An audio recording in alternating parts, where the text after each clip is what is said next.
Do you know that as you read your Bible, you can actually compare different situations in the Bible, or rather, you can compare similar situations in the Bible and take note of how God handled the situations.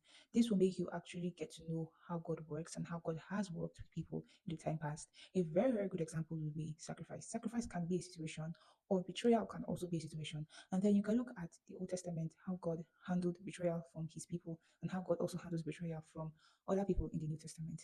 A very good example can be Cain and Abel, for example. They both brought sacrifices, but God handled it differently. A very good example is Pharaoh. Pharaoh, the king of Egypt in Exodus, and King Abimelech in Genesis, that is Genesis 20.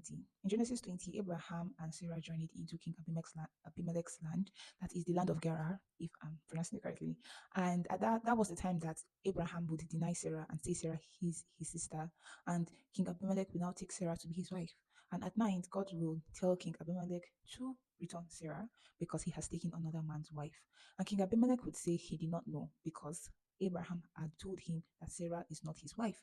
So Abimelech did not know that he was doing something wrong. And God told him, because of the integrity of your heart, I won't hurt you. I won't do anything to you. Just return the wife back to her husband. Now, that is a king who did something wrong. He didn't know what he was doing was wrong, right? And God, in his mercy, because God is a merciful God, and God looks at the heart, and God sees the integrity of a man's heart.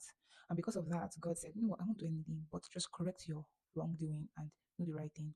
Now, in the case of Pharaoh, people think that Pharaoh did not want trouble. People feel like when they read Exodus, they feel like God was just being heartless and not merciful towards Pharaoh.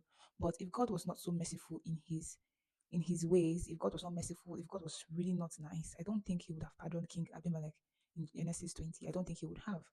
Right? So those are similar situations. If you read King Abimelech's story and then go and read Pharaoh's story, you can see that the integrity of their hearts were different. It was the position of their hearts were different, was very, very, very, very different. And what happened was that God handled the situation differently.